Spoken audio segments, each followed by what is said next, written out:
without further ado, in just a moment, we're going to have Byron Donalds.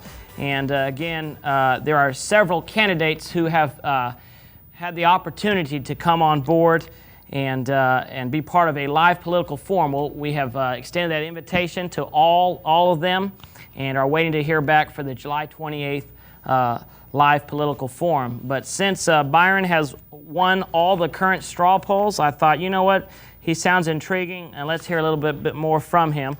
So in just a moment, I'll be right back with Byron as we continue to watch Connect. I share your concerns. I have a young family, and like you, I want a prosperous America that has opportunities for all, including my sons. Some think the American dream is over. I do not. The conservative principles that allow a young man from Brooklyn to run for Congress in Southwest Florida still exist. I'll go to Washington to preserve that liberty for all. I am Byron Donalds. I want to represent you in the United States Congress. I need your vote, and I approve this message. Well, they just heard a little bit about you there with that ad there, Byron. And Byron, you are running for Republican for U.S. Congress. And tell our viewers a little bit about you before we get into some of the questions I have on my heart. Well, I live in Naples, Florida. Originally, I'm from Brooklyn, New York. I'm the product of a single-parent household. My mother struggled when we were young, and she did everything that she could to make sure that I had the best opportunity possible here in America. I'm a graduate of Florida State University. I have degrees in finance and in marketing from Florida State. I graduated in 2002, and I've been living here in Southwest Florida for almost 10 years. In my professional career, I've worked in banking as well as in investments. Currently, I'm a portfolio manager. I manage about $4 billion in assets, and I just basically decided to get into this race through a lot of my political activities. I decided to get involved in this race and really try to do the things that are necessary to preserve America for the next 100 years. Wow. Now, I found it quite fascinating that you had won all of these current straw polls, and you did things, from what I'm understanding, a little bit differently compared to some of the other candidates in the sense that there are a couple ways to get involved as a candidate. You spend $10,000 or the way you did it was get enough petitions. How many petitions did it require? You had to receive 2,298 candidate petitions, and that's really citizens in the community actually signing off to say, yes, they would like to have you on the ballot. And so that's been accomplished. We've qualified for the ballot. We will be there on August 14th.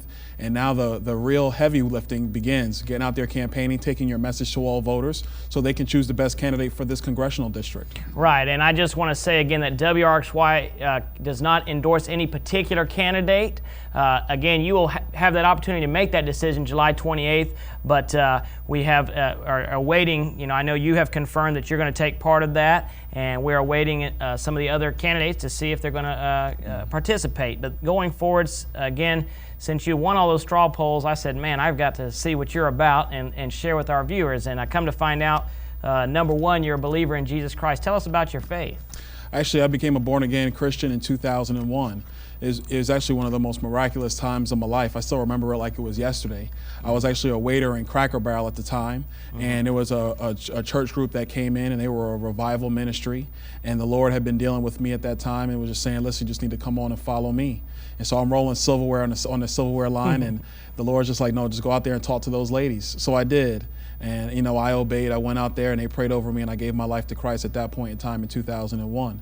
Since then, since living here in Naples, I've been a youth leader of my church for about 8 years. I've been serving kids from 6th grade to 12th grade, taking weeks of vacation off at a time to go to summer camp with these young people and really be mentors to them, to show some level of leadership in their lives. I've been a member of our church for the amount of time that we've been here in Southwest Florida, and just really doing all the things necessary to be a light unto the world. Almost 10 years faithfully in one church. Yes. Wow, that's amazing.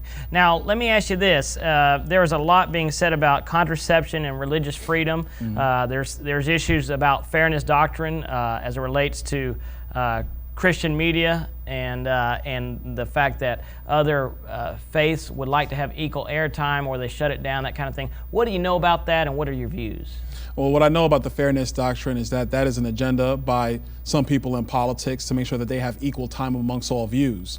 The truth of the matter is that they want equal time for their views, and they don't want a Christian television network or a Christian radio station, or for that matter, a conservative radio station or a conservative television station to be able to distribute their views to the American people. They want to have equal time, if you will. But the truth of the matter is there's no such thing as equal time. If the American people, if they decide they want to hear Christian values, if they want to hear conservative values, they will go out and they will seek those opportunities. And the federal government has no role whatsoever in determining what is fair and what is not. That is not their job. That is not their role. And although they are trying to pass legislation like that, correct? Yes, they tried. The Fairness Doctrine was enacted back in the 60s and the 70s. Ronald Reagan got rid of that piece of legislation.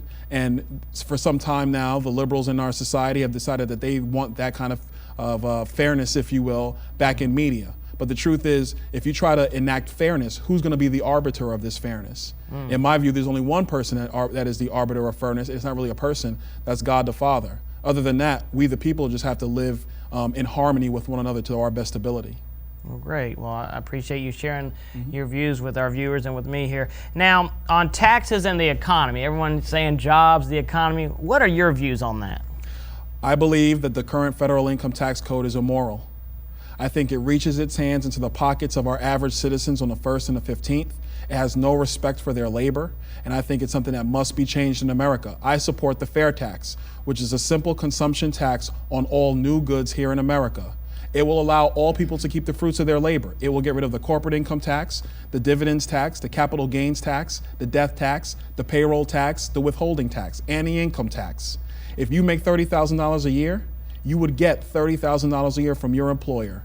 And you would pay taxes, federal income taxes, when you decide to engage in commerce, when you decide to buy a new flat screen or to get a new coffee table. That's when you would pay taxes. No longer would the federal government take your money from you before you would have an opportunity to spend it on yourself. Wow. And, as far as jobs and job creation, what do you hear? I mean, we know what we hear out in the media world, but what are your thoughts and views? I think that government doesn't create jobs. They can't create jobs because the government's not an employer unless it's for government employees.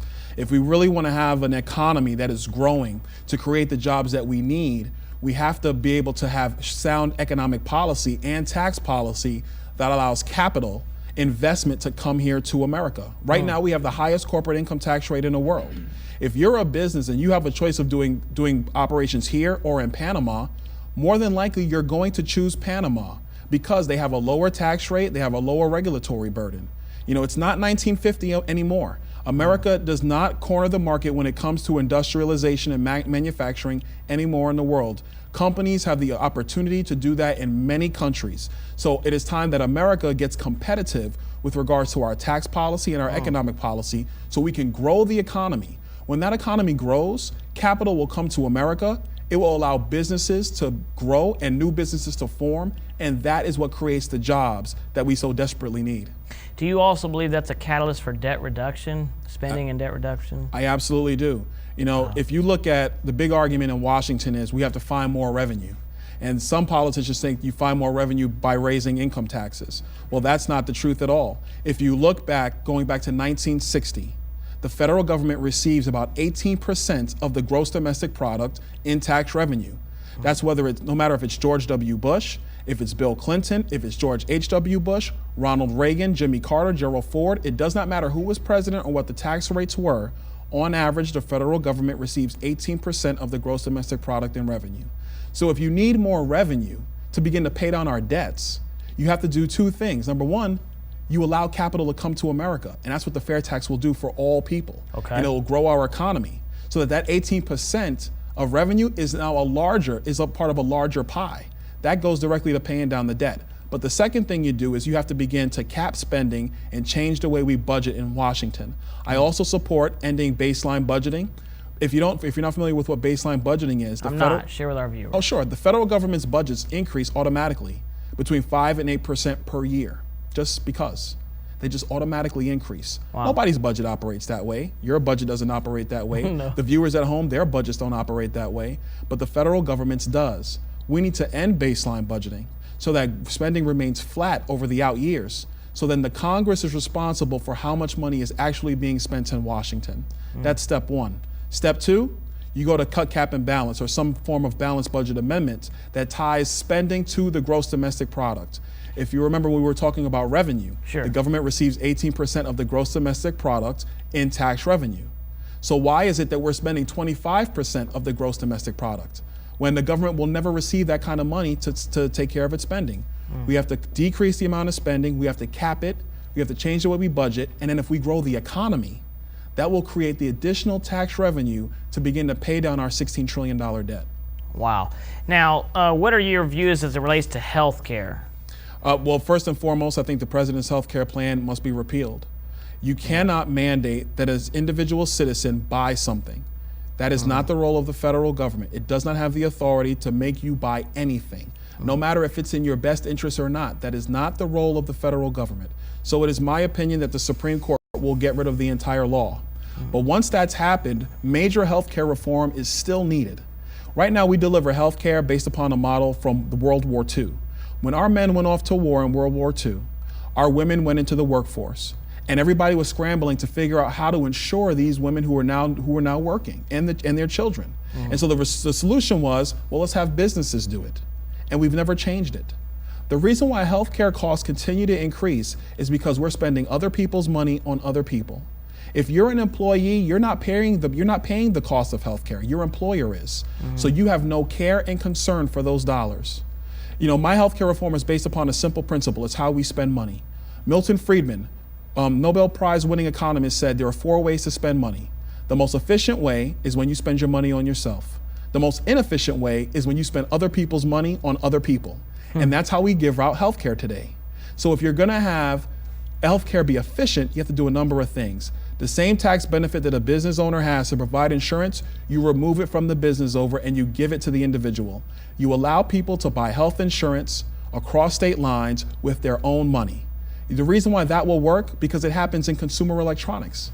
When you buy your iPhone or your Droid or whatever phone you have, the reason why those phones continue to get better year after year, but the costs remain relatively the same, is because everybody is buying their own cell phone with their own money, and they're looking for the best product at the lowest possible price. If we apply those simple economic solutions to healthcare, the cost of care will come down in America, and it will allow all people to find the best product at the lowest possible price to them. That's how you reform healthcare for all people. Hey, let me ask you this, Byron. I also have heard in the current proposed legislation regarding health care with our current administration that by March of 2013 that he's going to require a chip to be implanted. What do you know about that, or have you heard about that, or am I misquoted on that? Well, in the famous words of Speaker Pelosi, we had to pass it to find out what's in it. And we still don't know much of what's in it. I haven't heard about the chip going in, but in 2013, a lot more of the regulations and mandates will become law under the president's plan. And this plan is simply designed to end private insurance as we know it. If he becomes nominated again, correct? Basically, can they repeal it if he does not become? If the president wins re-election, the only way that you would get rid of the president's health care plan is by the Supreme Court getting rid of it altogether. Okay. That decision is going to come out in a couple of weeks. Okay. And let me ask you this, what are your views on education? Currently, I think we're doing the wrong thing in education as well. Okay. You can't design education policy from Washington, D.C., or for that matter, from Tallahassee, Florida. Education policy must be local, because who really knows these kids are the teachers in that classroom, and the principals in that building, and the school board members in that community. I think I'm a pretty smart guy. But Paul, I can't design healthcare policy for your kids or for your nieces or for your cousins because I don't know them. I don't know how they think. I don't know what motivates them, but their teachers do. If we're going to have an education policy that will allow our kids to be the creative, critical thinkers that we're going to need in order to preserve this nation for the next 100 years, you have to eliminate the Department of Education, you have to get rid of education mandates in Florida, and you have to have education be local, so that the community can decide through their school board what kind of educational curriculum will be best for the students in that community. And Byron, there are differing views, and this is kind of a tough question, but I need to ask it. As being an African American, you're running for Republican, and you know, I've grown up my whole life around African American. My brother's wife is African American, and I'm just curious as to traditionally African Americans are not necessarily voting democratically. Am I correct in that statement? Since the 1960s, yes, that's been the case in the black community. But before the 1960s, the black community was mostly Republican. You know, if you sit down with somebody who's African American, who's black, and you talk to them about how they raise their kids, you realize that they're really conservative. But the problem has been a number of things. Number one, the Southern strategy under Richard Nixon. That was a big issue with a lot of people in the black community. They didn't think too fondly of that. But number two, and this goes deeper, the Republican Party has not done a very good job in reaching out to the black community. You know, I had a lunch a few months ago with a member of the NAACP. And when we were done having our discussion over lunch, she was agreeing with me. But she said one other very important thing. She said, in our community, we do vote for one Republican. He's a county commissioner. We do vote for him. And I asked, well, why do you do? And she said, because he comes, because he shows up. We know he's a Republican, but at least he cares enough to come and hear what we have to say. There are voters right now in all ethnic backgrounds, whether you're black, whether you're Puerto Rican, whether you're Mexican, whether you're Guatemalan. There are votes everywhere for the Republican Party if we lead by example and explain the principles of liberty to all people. When we do that, we win. Right. And there are plenty of people in our society who are conservative in their private lives, but it's going to require leaders, it's going to require politicians to begin to make that moral argument to all voters so that we can be successful in American politics. Oh, that's awesome. Byron, what are your views on illegal immigration? That's a big issue. It is a big issue. I think the number one thing we have to do is change birthright citizenship as it exists. The problem with birthright citizenship is legislation that Ted Kennedy pushed through in 1965. Where he basically changed the allotments that are tied to immigration, the allotted amounts for foreigners coming into the country. He basically eliminated the barriers. So what happens is if you come into the nation and you have a child, that child is recognized as a duly noted citizen. As a black American, I take offense to that. The 14th Amendment was designed for slaves to become duly noted citizens of the United States of America because they truly were here through no fault of their own. Today in America, one of your parents must be a United States citizen if we're going to grant that child who was born in our borders citizenship, because under the 14th Amendment, it's not just being born in our borders. You have to be subject to our jurisdiction. And I can't just be subject to jaywalking laws or speeding. Because if I go overseas, I'm subject to the laws to the speeding laws. I'm subject to the laws of decency in foreign nations. But if my wife has a child in those nations, that child will not become a United States citizen. Will not become a citizen of that nation. And we have to display that same facts here. It is not my opinion that the ratifiers of the 14th Amendment meant that jurisdiction meant that you walked into our borders and therefore you are now subject to American jurisdiction. In my view, it is they were subject to the allegiance to American society. That's where you start with birthright citizenship. A couple other things we have to do with immigration is we have to end welfare benefits for people who are here illegally. The truth is we don't have any money. I want that to sit in with everybody listening. We don't have any money. We're borrowing any money that we need to do other things the federal government should not be doing in the first place. So if we're going to be responsible when it comes to immigration, we end welfare benefits for people who should not be here through legal immigration channels.